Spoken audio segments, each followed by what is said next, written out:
Hello, listeners. This is Lee Price, This is Will Ford from Football 365. and you're listening smartly to At the Bridge Pod, a Chelsea FC podcast, although I would describe it as the Chelsea FC podcast. Magical from Eden Hazard. Kai Havertz in the Champions League final. Ivanovic! In the middle, it's just behind him. But it's tapped in by Hakim Ziyech. Matic with the ball driver. Matic takes the net off. It's time for another episode of At the Bridge Pod, your number one Chelsea FC podcast. Coming up on this episode, Reece James with plenty of space. And Jackson has given Chelsea the lead. Oh, welcome back, everyone, to another episode of At the Bridge Pod, and I'm joined in a virtual room filled with lions. I have got Berth, and I have got the man who found his way to the top of the ocean.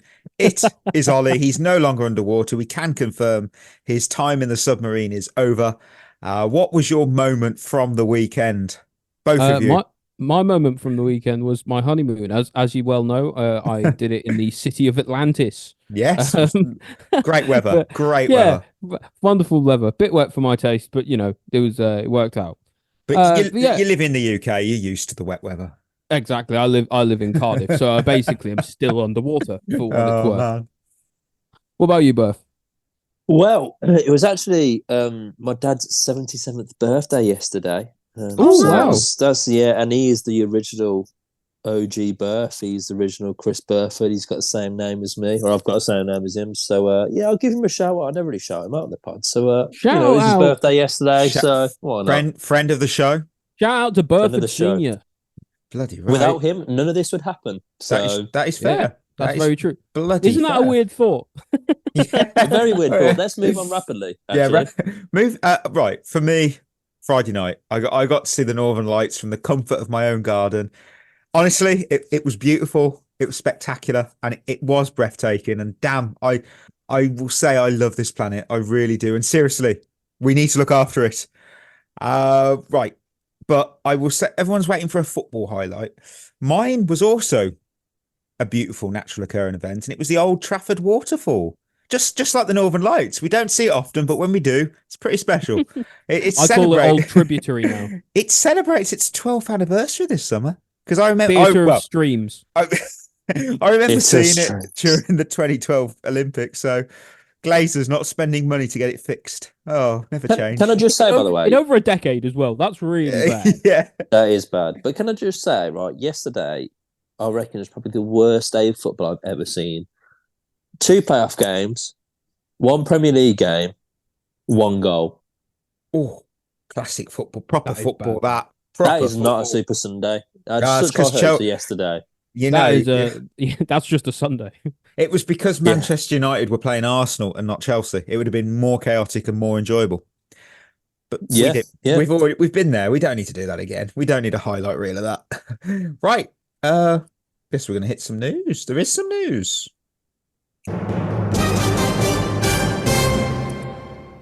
Who doesn't love kicking off a show with some financial reports?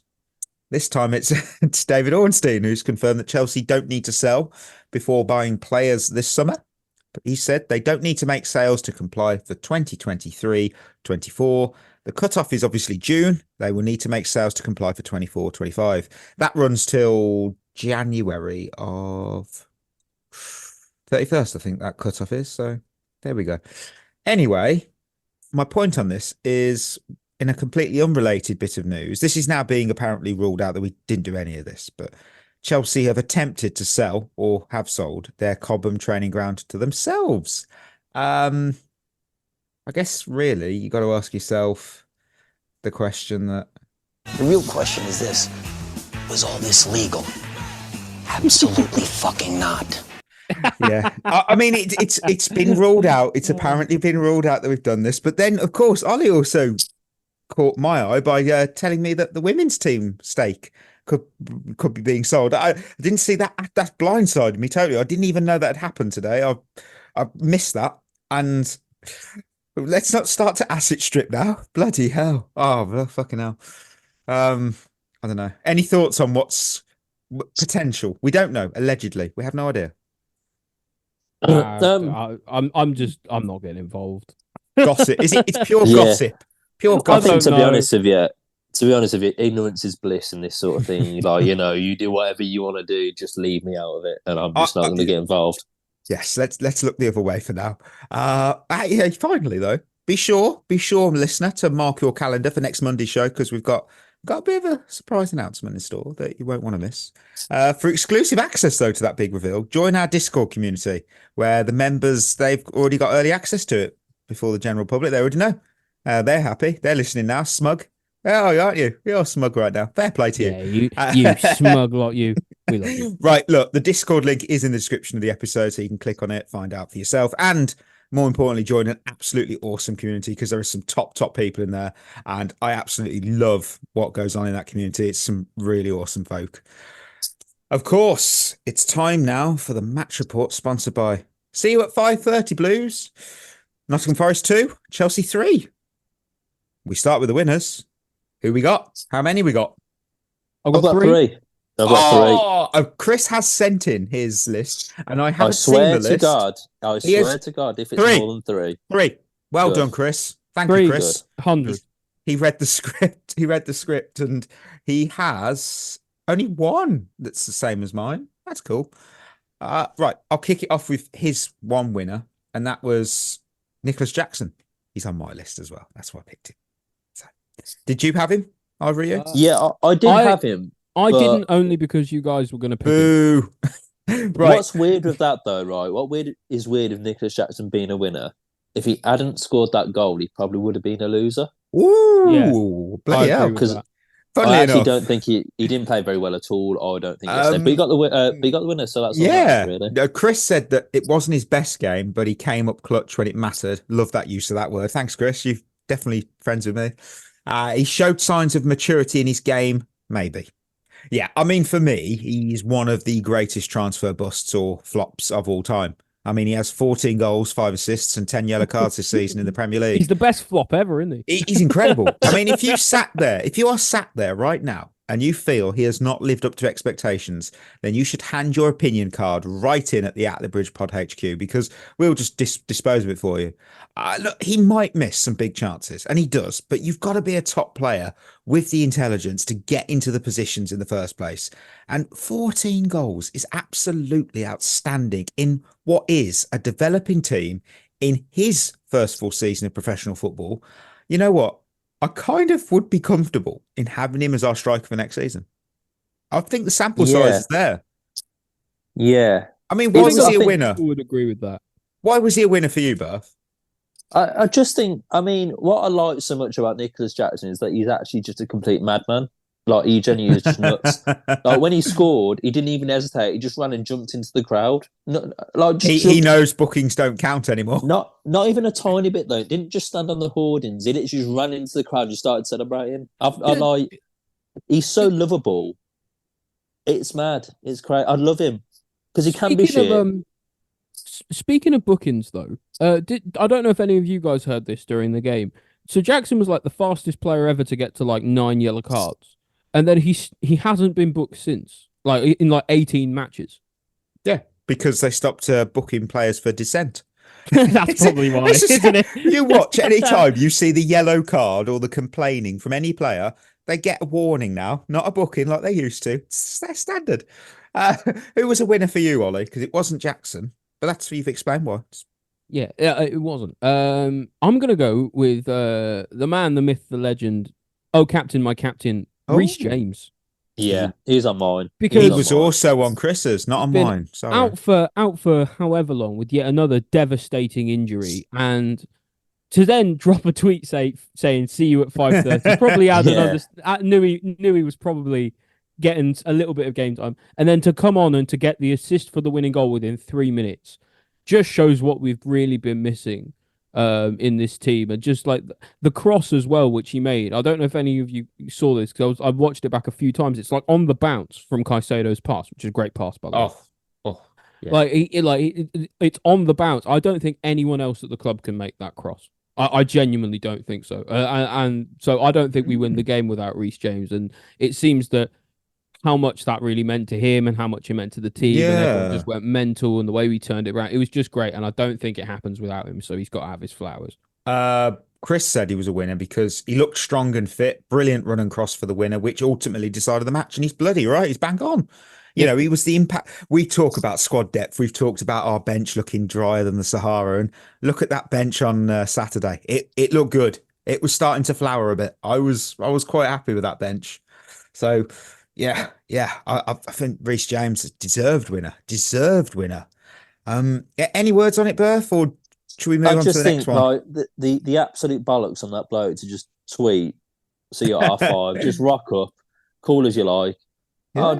I'll come on when you see one down. 3 minutes later, he's on the pitch and he's won us the game. And the cross is outstanding. He looked outstanding. He looked sharp. And he just, what a performance in such a short time. And when he's fit and firing, there's no doubt about it that he's one of the best right backs in the world. And he shut me up about words. He shut me up about Malo Gusto being first choice right back, hasn't he? Well, the thing is, like, him and Gusto actually played on the same side, and I don't think there's been much talk about that, but they actually worked really well together. Like he did like an underlapping centre back type thing, and Gusto was like the winger / wing back. It was a really nice dynamic actually, and I was thinking about this actually between James, Gusto, Noni, and Palmer. We've probably got the strongest right hand side in the Premier League. I think that's fair. Yeah, you could. Right. My second winner was Moises Caicedo, because at this rate, he will be sponsoring the winners portion of our show, because he's no longer quietly becoming our most important player after Cole Palmer. He's hosting a full concert with a 90-minute long set list. I mean, first of all, you've all touched on it. His pre-assist to get the ball to set up Reece was just outstanding. Really nice pass, that. Perfectly weighted. Perfect weight, perfect vision. Oh, Xavi would have been proud. And obviously, the ball to Palmer that could have been an assist. We'll forget that one. And of course, the actual assist to Sterling. I mean, it was a dominant performance. And you know what? I don't care about the price tag, because this guy has improved Chelsea FC in 23-24. I mean, what a player. All right, Jesse J. Hey, it's not all about the money. But what a player. And he's carrying the midfield on his back. And I'm smiling. I couldn't give a shit about the transfer fee. Forget it. Don't care. Was he on your list? He weren't on mine. No, he wasn't on mine. But he was outstanding again. I think it's such a lazy argument to say, "Oh, he's been a flop this season." He hasn't. People just say that because I think it's a really good benchmark to see if people have actually watched us this season. Yeah, that's the thing. Because if they haven't, then you. Like, if they say, "Oh, he's been a flop," they haven't. You just know they haven't. 100%. Yeah. Ollie, who's your second winner? My second winner might be slightly controversial actually, because he might not have had his best game, but I'm actually going to give it to Cole Palmer.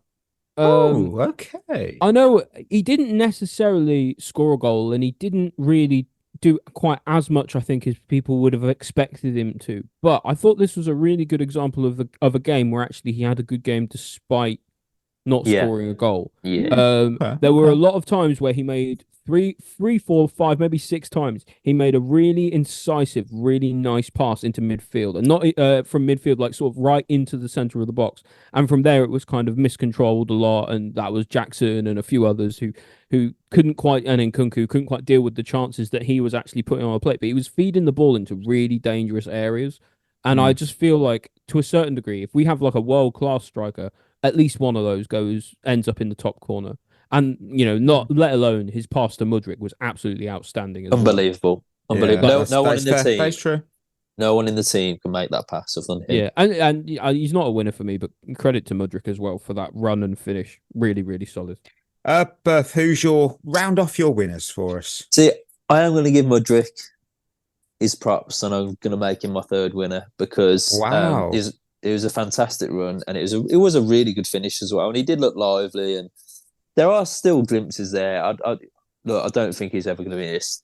You just can't give up on him, can you? No, but he just shows enough to make me want to believe, and that the pace on him to score that goal is remarkable, and he can be unplayable. He just needs to really. I think his football IQ needs to get better. He can be unplayable, and he also can be unplayable. Yeah, exactly. But it's exactly.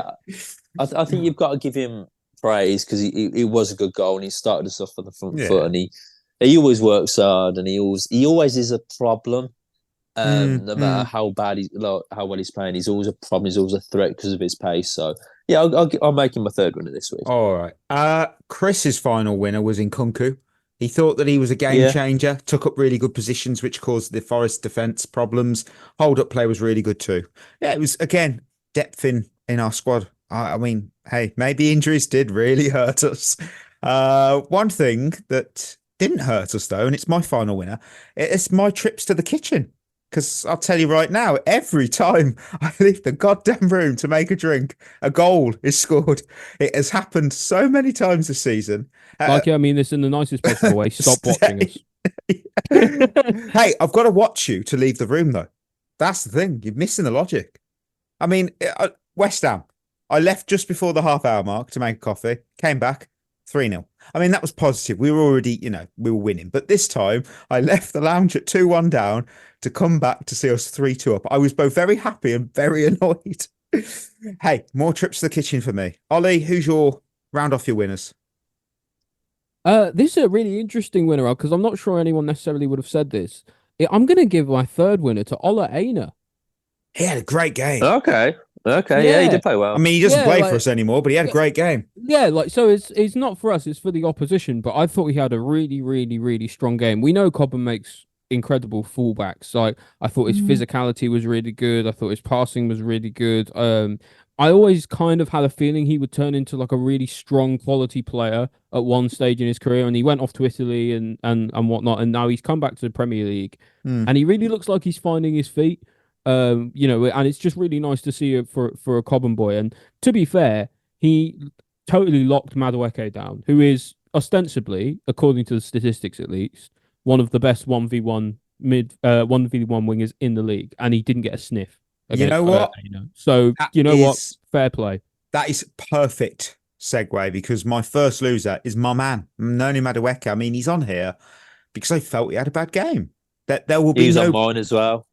You know what? There's no bias from me. If you play poor, I will say so. And he didn't have an impact going forward, which is so rare. He was also Chris's loser as well, and he's put his worst game for a while, completely locked up by Aina. Ollie was there. Very sloppy on the ball and didn't defend as well as he has been. Hopefully just an off day. Yeah, I mean, he didn't have any impact going forward. He gave the ball away far too much during the game, and it was in some really, really, really bad areas you don't want to do. And it led Forest to just apply pressure on our back line, and he was rightly subbed off after an hour. It just wasn't his day. Hopefully a one-off like Chris just touched on. I mean, Berth, anything to add there? Yeah, I mean, I thought he was just... he was really poor, actually. I just don't think he really got into the game. And he played really well. And when you looked at Callum Hudson-Odoi as well, who I thought was fantastic for Forest, it was a bit like, wow, one of them had a point to prove, and Madueke just thought he'd be good enough to do his own thing. But yeah, he was really poor for him, and it's a shame because he has had a real good run of games. I'm sure it'll be a one-off. I didn't want to make him a loser because I feel like it was more Aina being good than him being bad. Well, we'll find out. We'll find out, won't we? That's the thing. Yeah, I guess we will. Yeah. Ollie, who's your first loser? My first loser was one of your winners. It was Nicolas Jackson. Listen, he scored. No. Listen, he scored the winning goal, and I absolutely give him credit for that. I would have made him a winner as well if I had the space for it. But you know how we do things here. But it's like you say, Mikey. I don't tolerate in a win what you wouldn't in a loss, right? And ultimately, for a lot of the game, he was dribbling himself into alleyways. He was being selfish with his play. He wasn't passing the ball. He wasn't doing the stuff that we know he can do, and we've seen him do all season. All that sort of off the ball work. He just wasn't doing it. And then as well, for the equaliser, the 1-1 equaliser, Willy Bolly is his man. And Bolly just goes and he just stays there. He just leaves him. And I know he's a striker. He's not supposed to know the art of defending or whatever. But it's the football basics. You go with your man. You always do when you're defending a set piece. And I don't know. For me, I'm so happy he scored the winner, and I think it will gloss over the fact that he had a really poor game. But I think the fact that he didn't have a good game and still scored is actually a real positive for us. Yeah, I agree. We've seen it so many times at Chelsea where a number 9 or a striker has had a terrible game, he's missed chances, and then just not scored. But Jackson Yeah. does score. Jackson does score, and that's the Listen, difference. I think. I'm judging him by quite high standards now because he's been one of the better players this season. In fact, I put him in top 3 or 4 or 5 performers this season. Yeah, But as to how he usually plays, at the moment he's playing like that and scoring a goal. Oh, Right, like he's doing all the extra off the ball work and scoring. So I want to see both. Right, my second loser is our defending for the Callum Robin Odoi goal. I mean, I'll tell you why. I'll tell you why I call him Robin, because I was watching it back on Match of the Day, and Hudson Odoi warned us once when he cut in on the right foot on minute 71. That time, no success, hit the bar. And this is where our defence should learn a lesson. They've seen what Hudson Odoi can do when he scored literally the same goal against Sheffield United last week. But what happened 3 minutes later on minute 74? Yeah, everyone knows this dude is not Iron Robin, but he cut in on his right foot and boom, 2-1 down. And I won't tolerate that in a win because I wouldn't tolerate it in a loss. You have to learn that lesson, guys. You know, you have to contain players like that. I mean, some may call me a bit hypercritical on it, but the week is spent studying the opposition, not watching cartoons. How did at any point go, we need to lock down Hudson Odoi? Look what he did against Sheffield United. We know he could easily do it against us. Look at his pace. Look at his cutting. Look, he could score. We didn't learn it. And we didn't even learn it in game when it happened the first time to no avail. But I was frustrated. I thought you were going to bring this up, Mikey, and actually I do agree with you. But I think part of the reason they didn't was because, I don't know if you remember, about 20 minutes before that first chance, or like 10, 15 minutes before, he cuts in on his right, fakes it, cuts on his left, and then does a really nice crossover to the back post where Chris Wood hits the bar or the post. I can't remember which it was. And I feel like that really influenced, like they were thinking, crikey, like as a fullback, you're always thinking you got to stop the cross. Right. Okay. And maybe that's just overtaken the logical thing of like, don't let him cut inside. All right. Fair enough. Berth, second loser. So this one's a bit of a weird one, and it does kind of link to Callum Hudson-Odoi. Chelsea fans on Twitter that moaned about him celebrating.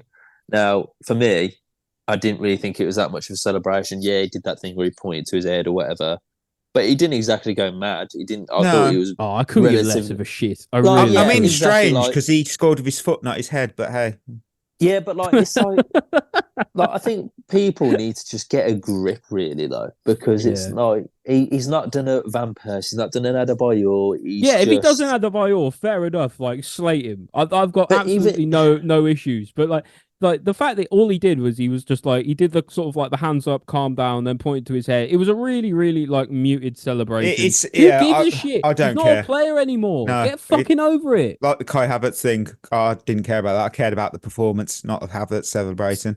Well, this is the thing, and it's not like these guys are legends of the club. It's not like it's Frank Lampard scoring and then doing that or whatever. Like it's just who cares? Exactly. Like, who really cares? You know, Right, yeah. Ollie. You know what? On that quote, I'll round off my win at losers because it's a quick one. It was the media. To quote our head coach, Mr. Pochettino. I never said I'm not happy, but it's normal. A headline is a headline. Hey, Pochettino used the move confusion. It was a one-hit KO on some of those journalists. So, Ollie, round off your losers for us. All right, so I got 2 losers left. First one was Cucurella. Listen, he's been really good as of late, but I actually thought he really struggled a lot of the time in this game. He was inverting into midfield in the first half. Forest just countered it completely. It seemed like he didn't make like a forward pass once, and then I saw him try to make one, and then I realized why he wasn't making them, because he just gave the ball away. And half the time it feels like he's just fixing his trim or whatever when he actually needs to be concentrating on the ball. And I just wasn't happy with his overall game because I know he can do better than that. And then my final winner is actually Chalobah. This one's a bit of a nitpick because I was struggling to find losers, to be honest with you. But his first sort of like half an hour, 40 minutes, I thought he was quite poor. I know he's playing at right back, but he's been playing really well there as of late. And in the first, I think it was even in the first 15 or 20 minutes, there was like 3 separate occasions where he gave the ball away in our own final third. And I was just thinking, you cannot do that. It does not matter if you played the game for 5 minutes or 5 years or 500 years. You can't do that ever. That's fair. Before I hit Berth with his final loser, I'll go to Chris. And he's got 2. He's got Gusto. Really poor, both on and off the ball. Really bad showing Hudson-Odoi inside for the goal too. Okay, this is a good one because he's name dropped Berth in this. He's put Palmer. Why's your name drop me in it? Wait, what do you think he has? What do you think? What's your initial reaction to Cole Palmer being on his list? Didn't score. Okay.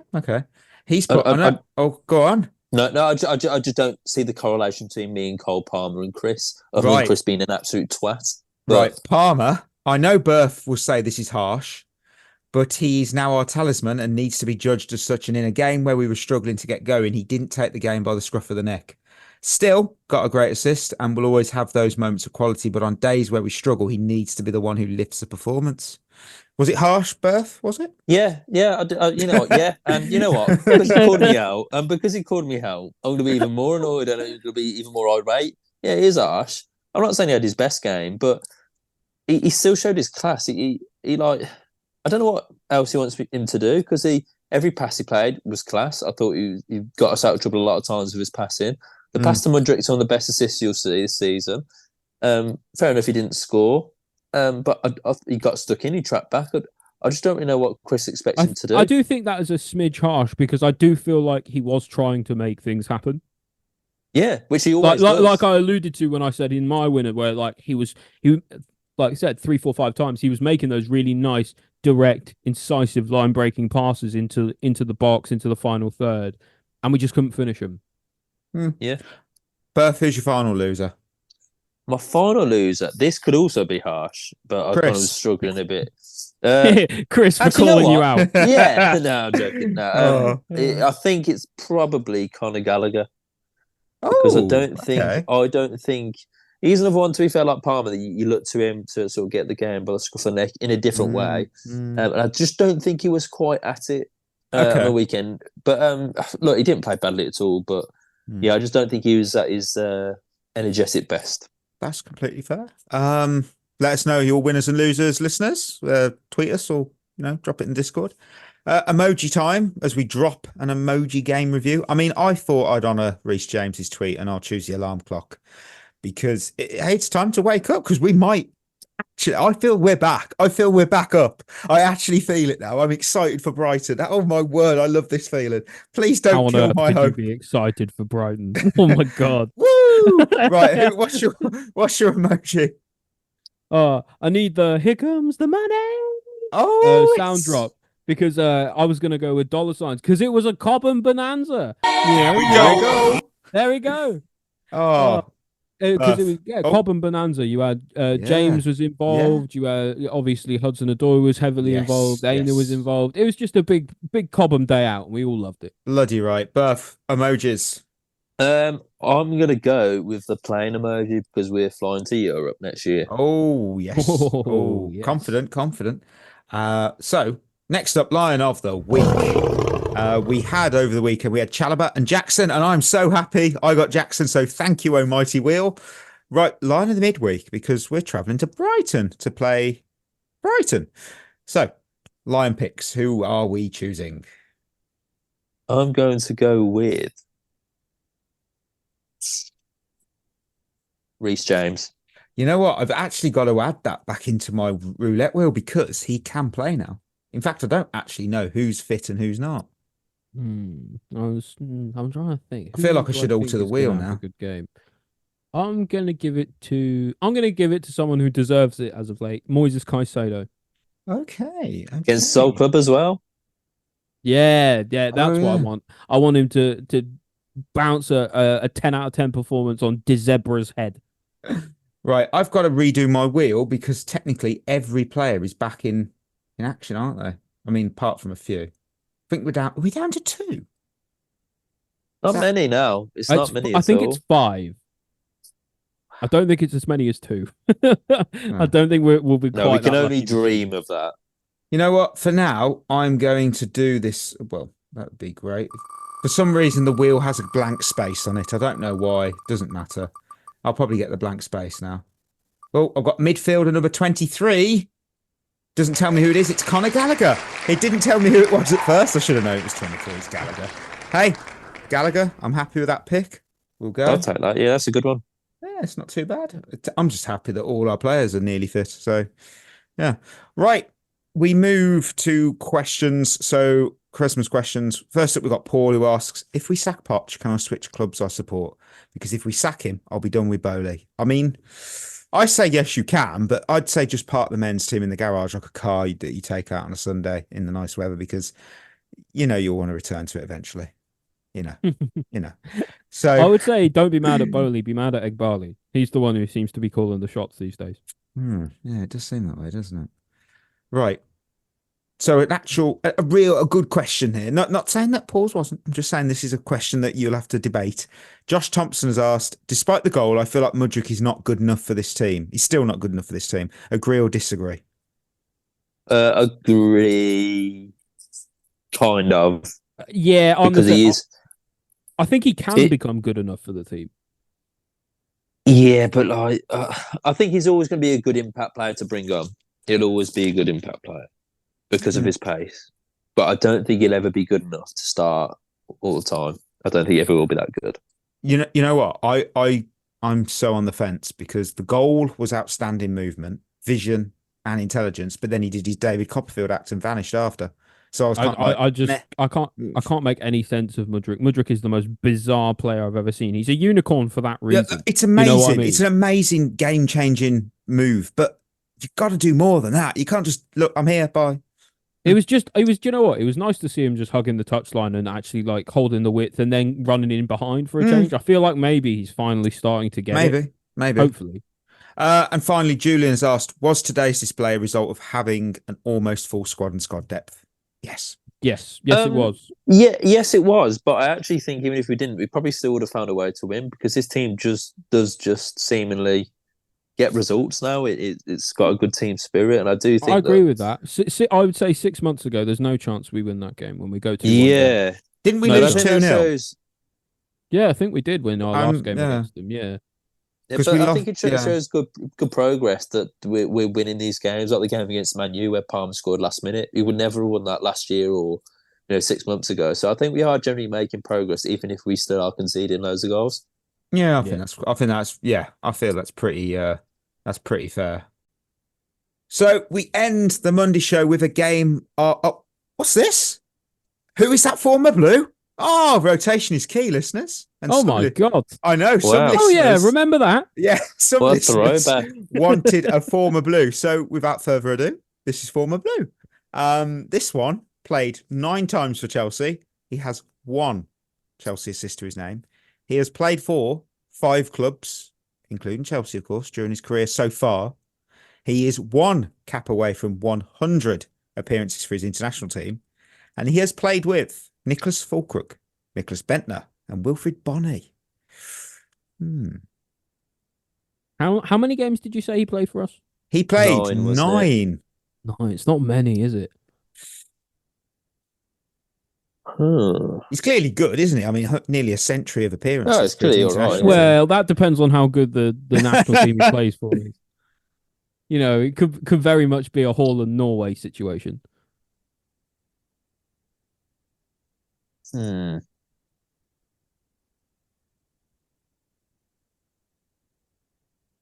mean, I could drop some more clues. Yeah, can you? Yeah, go on, give us another one. Yeah. We're out of practice. We're rusty. I'm going to just pull up his Wikipedia page.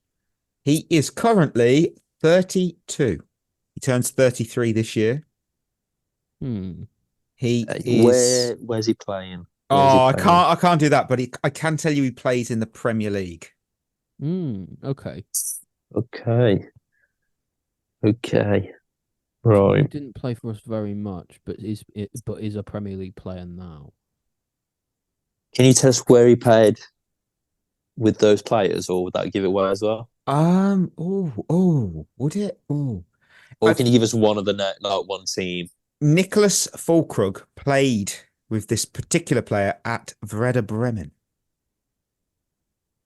Ooh. No. No. No.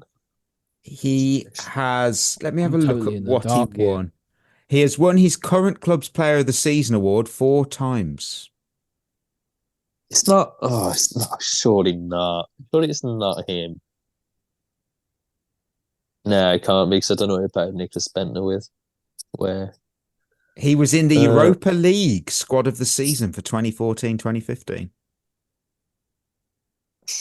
He was also, in that particular year, the same 2014-15 season, he was Bundesliga Player of the Year. Right, I mean, I'm so lost. Mate, I mean, I've got a punt, but I don't think it's right at all.